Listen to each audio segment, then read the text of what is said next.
নমস্কার বন্ধুরা, সবাইকে আবারও স্বাগত জানাই ডিম্পি রোজানাতে। আশা করি সবাই খুব ভালো আছেন। সবার জন্মাষ্টমী খুব সুন্দর ও আনন্দ করে কেটেছে। এটাই তো স্বাভাবিক, গোপালকে নিয়ে তো আমরা আনন্দ আহ্লাদই করি। তো যাই হোক, আপনারাও মনে মনে ভাববেন যে এই বেলাতে আর মাছ বাজারে আসলে সমস্যাটা কি হলো জানেন? রোববারে তো আর বাজার করা হয়নি, কেননা সোমবারে ছিল জন্মাষ্টমী, তার জন্য মাছ বাজারে আর আসিনি। তারপর দুদিন নিরামিষই চলে গেছে, কিন্তু এখন তো আর চলবে না। ছেলেও খেতে চায় না, বড় রাগারাগি করে। আর এই বেলা মানে সন্ধ্যা হয়ে গেছে প্রায়। তো এখন তো মাছ বাজারে এসে আর তেমন মাছ নেই, কেননা সকালবেলা ভ্যারাইটির মাছ পাওয়া যায়। আর সকালবেলা তো সম্ভব হবে না, কেননা ছেলেও স্কুলে যাবে, আমিও বেরোবো, বড় বেরোবে। তো কখন বাজারে আসবো আর বাজার করব।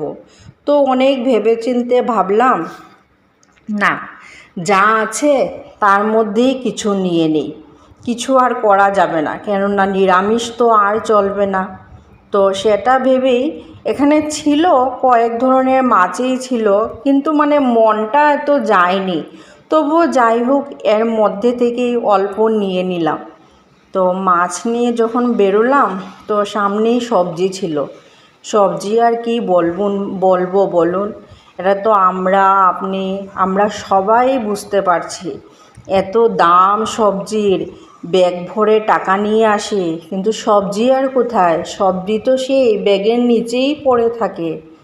আমাদের এই মধ্যবিত্ত ফ্যামিলির এই সমস্যা, এই অভাবটা কখনো কেউ বুঝবে না। যতই যে আসুক, যতই পরিবর্তন হোক, কিন্তু মধ্যবিত্তর সমস্যা থেকেই যায়। আর আজকাল সবজির দামটা অনেক বেশি বেড়ে গেছে।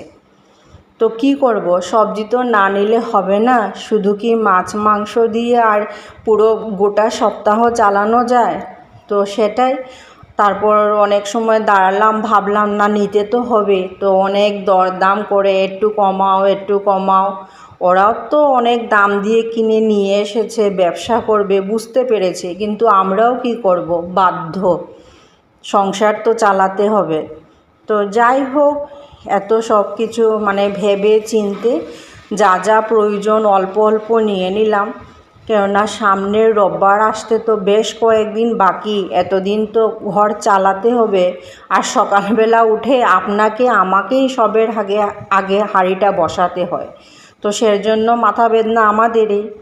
তো তাই যা যা সবজি অল্প অল্প নিয়ে আসলাম, আর ফ্রিজে রেখে দেবো, আর নেক্সট রোববারে দেখা যাবে।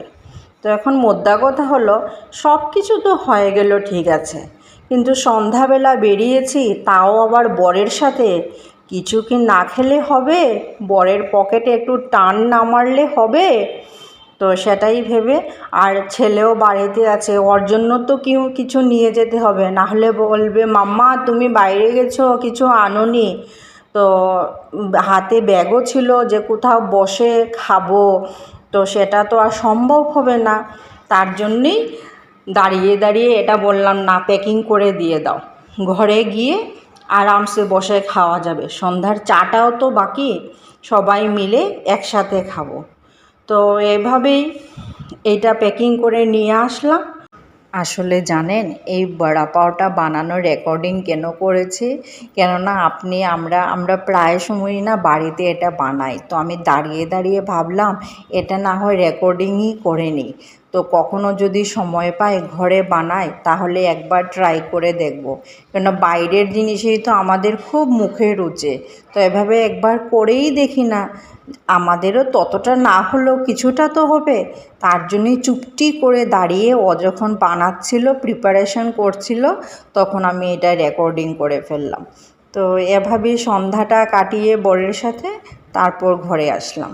ঘরে তো আসবো বললাম, কিন্তু অটোতে বসে দেখি এত জাম, বাপরে বাপ! আর সন্ধ্যার সময় সত্যি এত জাম লেগে থাকে। তো যাই হোক, আস্তে আস্তে 1-2 করে করে অটো মানে হাঁটি হাঁটি পা করলো। তারপর আমরা দুজন মিলে বাজারের ব্যাগ হাতে নিয়ে ঘরে চলে আসলাম। তো এভাবেই আজকের সন্ধ্যাটা কাটালাম। ধন্যবাদ। আপনারা সবাই ভালো থাকবেন।